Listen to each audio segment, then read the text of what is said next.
میں 30 سال بعد دبئی سے واپس آ رہا تھا۔ جب جہاز نے زمین کو چھوا تو میرے دل کی دھڑکن تیز ہو گئی تھی۔ میں بہت زیادہ خوش تھا کیونکہ میں ہمیشہ کے لیے اپنے وطن واپس آ گیا تھا اور مجھے پتا تھا یہ بات سن کر میری بیوی بچے بہت زیادہ خوش ہوں گے۔ میں انہیں سرپرائز دینا چاہتا تھا، اسی لیے ان کو بغیر بتائے پاکستان آیا تھا۔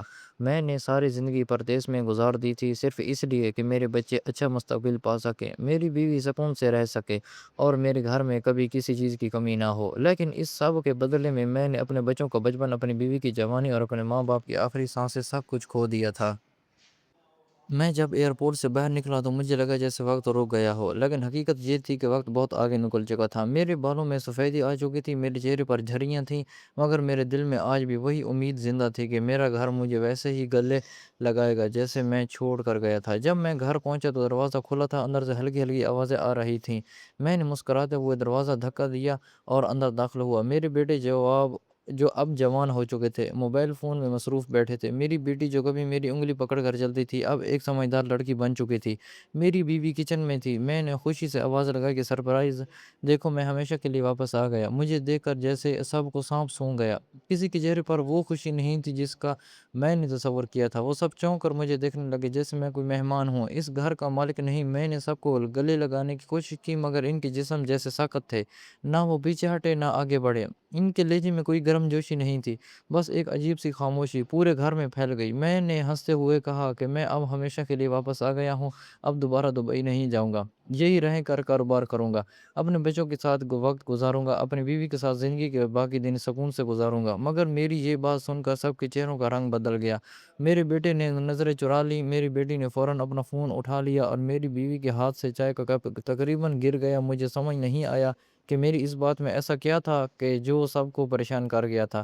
میں نے سوچا شاید انہیں یقین نہیں آ رہا، شاید مجھے اچانک دیکھ کر چونک گئے، شاید انہیں وقت چاہیے، مگر دن گزرتے گئے۔ میں نے حیرت سے سب کی طرف دیکھا اور کہا، لگتا ہے میرا سرپرائز کسی کو پسند نہیں آیا۔ تب بیوی ہچکچاتے ہوئے بولی کہ آپ بتا کر نہیں آئے، اس وجہ سے ہم تھوڑا حیران ہو گئے۔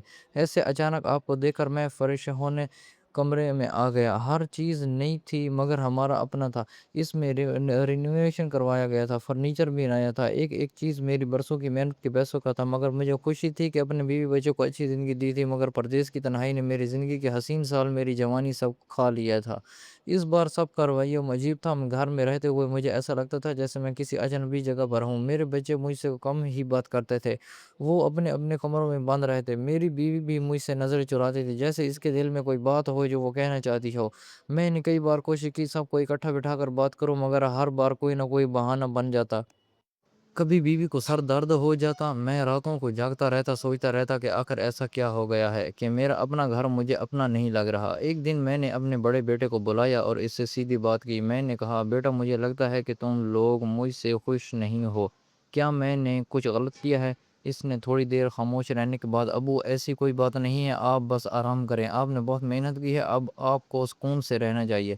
اس کی باتوں میں احترام تو تھا مگر وہ اپنائیت نہیں تھی جو ایک بیٹے کی آواز میں ہونی چاہیے۔ میں نے اس کے چہرے کو غور سے دیکھا تو مجھے لگا جیسے وہ کچھ چھپا رہا ہو، مگر میں اس سے مزید کچھ نہ پوچھ سکا۔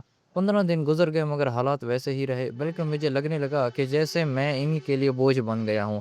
ایک رات میں چھت پر بیٹھا تھا، آنکھوں میں آنسو تھے، دل میں ہزار سوال تھے۔ میں نے آسمان کی طرف دیکھا اور خود سے کہا کہ شاید میں نے غلط فیصلہ کر لیا ہے، شاید میرا واپس آنا ان کے لیے خوشی نہیں بلکہ پریشانی بن گیا ہے۔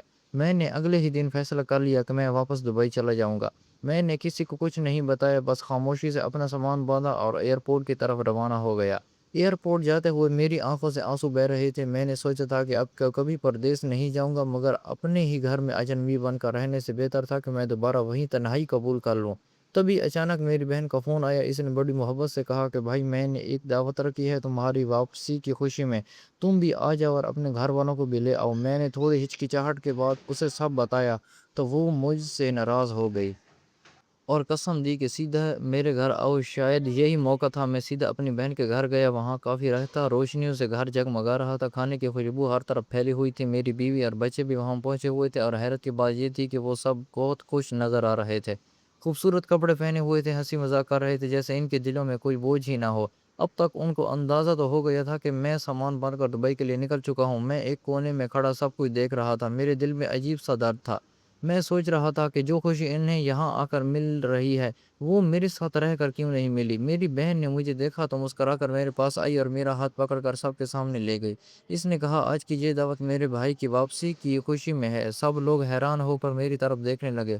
میری بیوی اور بچے بھی چونک گئے۔ میری بہن نے گہری سانس لی اور پھر میری بیوی اور بچوں کی طرف دیکھ کر کہا، تم لوگ حیران رہ جاؤ گے جب تمہیں پتہ چلے گا کہ تم جس آدمی سے دور بھاگ رہے تھے وہ دراصل تمہارے لیے کیا کچھ کرتا رہا ہے اور کیوں اس نے اپنی ساری زندگی تم سے دور رہ کر گزاری۔ تمہیں یہ جان کر شرم آئے گی کہ جس باپ کو تم نے 15 دن میں رلا کر واپس بھیج دیا وہ پچھلے 30 سال سے ہر دن تمہارے لیے روتا رہا ہے اور تمہاری خوشیوں کے لیے جیتا رہا ہے۔ یہ سنتے ہی میری بیوی کے چہرے کا رنگ اڑ گیا اور میرے بچے ایک دوسرے کا منہ دیکھنے لگے۔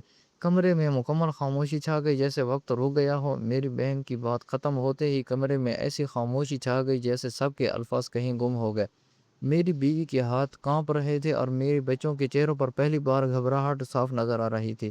میری بہن نے دوبارہ بولنا شروع کیا۔ اس کی آواز میں دکھ بھی تھا اور سچائی کی سختی بھی۔ اس نے کہا، تم لوگوں کو لگتا ہے کہ یہ آدمی تم سے دور رہ کر اپنی زندگی مزے سے گزار رہتا ہے، لیکن نہیں، یہ نہیں معلوم کہ اس نے اپنی ہر خوشی تمہارے نام کر دی تھی۔ تمہیں یاد ہے جب تمہارا بیٹا بیمار ہوا تھا اور ڈاکٹروں نے کہا تھا کہ فوری آپریشن ضروری ہے؟ اس وقت تمہارے پاس اتنے پیسے نہیں تھے۔ تم نے سوچا تھا کہ یہ پیسے کہاں سے آئے؟ صرف اپنے بیٹے کی جان بچانے کے لیے۔ میرے بھائی نے کیا کیا؟ یہ سن کر میرا بیٹا چونک کر میری طرف دیکھنے لگا۔ اس کی آنکھوں میں سوال تھے۔ میری بہن نے کہا، اس نے اپنے دوستوں سے قرض لیا، اپنی ضرورتیں ختم کر دی، کئی دن بھوکا رہا مگر تمہیں کبھی احساس نہیں ہونے دیا۔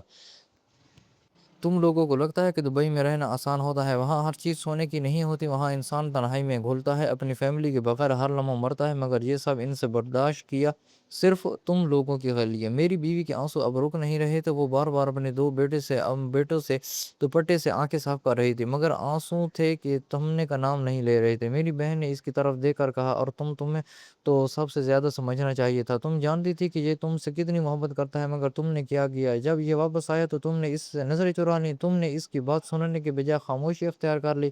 تمہیں لگا کہ اگر یہ یہاں رک گیا تو تمہاری آزادی ختم ہو جائے گی۔ تمہاری عادت ہو گئی تھی اس کے بغیر جینے کی، اس کے پیسوں پر آرام کرنے کی، مگر اس کی موجودگی تمہیں بوجھ لگنے لگی۔ میری بیوی نے سسکتے ہوئے کہا، نہیں باجی، ایسی بات نہیں ہے، ہم بس اس لیے پریشان تھے کہ اچانک سب کچھ بدل رہا تھا، ہمیں سمجھ نہیں آ رہا تھا کہ ہم کیا کریں۔ ہم اس کے ساتھ رہنے کے عادی نہیں رہے تھے، ہم نے ہمیشہ اسے دور ہی دیکھا ہے۔ ہمیں ڈر تھا کہ کہیں ہم اس کی امیدوں پر پورا نہ اتر سکیں۔ اس کی باتوں میں سچائی بھی تھی اور پچھتاوے بھی۔ میرے بچوں نے بھی سر جھکا لیا تھا، شاید پہلی بار انہیں احساس ہو رہا تھا کہ انہوں نے کیا کھو دیا ہے۔ میری بہن نے نرمی سے کہا تھا، تم لوگوں نے اس آدمی کو سمجھنے کی کوشش ہی نہیں کی۔ اس نے جب کہا کہ وہ اب ہمیشہ کے لیے واپس آ گیا ہے تو تمہیں اس کے ساتھ خوش ہو جانا چاہیے تھا، مگر تم لوگوں نے اسے یہ احساس دلایا کہ وہ اس گھر میں اجنبی ہے، اس لیے وہ 15 دن میں ہی ٹوٹ گیا اور واپس جا رہا تھا۔ تمہیں اندازہ بھی ہے کہ اس نے کتنے دکھ کے ساتھ یہ فیصلہ کیا ہوگا۔ میرے دل میں جو درد تھا وہ اب آنکھوں کے راستے باہر آ رہا تھا۔ میں نے نظریں جھکا لی، میں نہیں چاہتا تھا کہ کوئی میری کمزوری دیکھے، مگر آج شاید وہ دن تھا جب سب کچھ سامنے آنا ضروری تھا۔ میرے بیٹے نے آہستہ آہستہ میرے پاس آ کر میرا ہاتھ پکڑا اور اس کی انگلیاں کانپ رہی تھیں۔ اس نے روتے ہوئے کہا، ابو ہمیں معاف کر دیں، ہم واقعی نہیں سمجھ سکے، ہم نے کبھی آپ کی قربانیوں کو محسوس ہی نہیں کیا، ہمیں لگا کہ آپ ہمیشہ دور ہی رہیں گے اور ہم اپنی زندگی اپنے طریقے سے جی رہے ہوں گے، مگر ہم نے یہ نہیں سوچا کہ آپ کے دل پر کیا گزرتی ہوگی۔ میری بیٹی بھی روتی ہوئی میرے گلے لگی۔ اس نے کہا، ابو ہمیں ایک موقع دے دیں، ہم سب کچھ ٹھیک کرنا چاہتے ہیں، ہم آپ کے ساتھ رہنا چاہتے ہیں، ہم آپ کو دوبارہ نہیں کھونا چاہتے۔ میری بیوی بھی میرے قدموں میں بیٹھ گئی۔ اس نے کہا، میں نے بہت بڑی غلطی کی ہے، میں نے آپ کو سمجھنے کی کوشش نہیں کی، مجھے معاف کر دیں اور ایک پھر موقع دیں۔ میں نے سب کی طرف دیکھا، میرے دل میں درد بھی تھا مگر ان کے آنسو دیکھ کر ایک سکون بھی محسوس ہو رہا تھا۔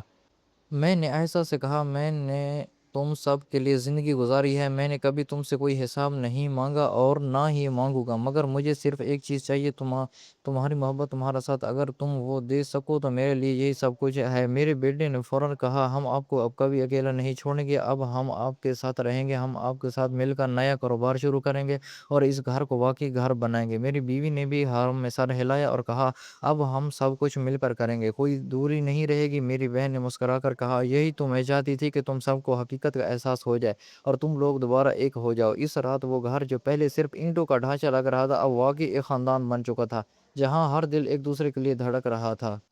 میں نے آسمان کی طرف دیکھا اور دل ہی دل میں شکر ادا کیا کہ شاید میری 30 سال کی قربانی آج رنگ لے آئی تھی۔ اب میں اکیلا نہیں تھا، اب میرے پاس میرا گھر تھا، میری فیملی تھی، اور سب سے بڑھ کر وہ محبت جس کے لیے میں نے ساری زندگی انتظار کیا تھا۔ کبھی کبھی ہمارے ارد گرد کے لوگ ہمارے جذبات سمجھ نہیں پاتے، انہیں احساس دلانا ضروری ہوتا ہے، جیسے میری بہن نے سب کو احساس دلایا تھا۔ آپ کو آج کی ہماری یہ کہانی کیسی لگی کمنٹ سیکشن میں لازمی ہوتا ہے، اور اگر اچھی لگی تو ویڈیو کو لائک ضرور کریں۔ چینل پر نئے ہیں تو ہمارے چینل کو لازمی سبسکرائب کر لیں۔ ملتے ہیں کل ایک نئی اور دلچسپ کہانی کے ساتھ، تب تک کے لیے اللہ حافظ۔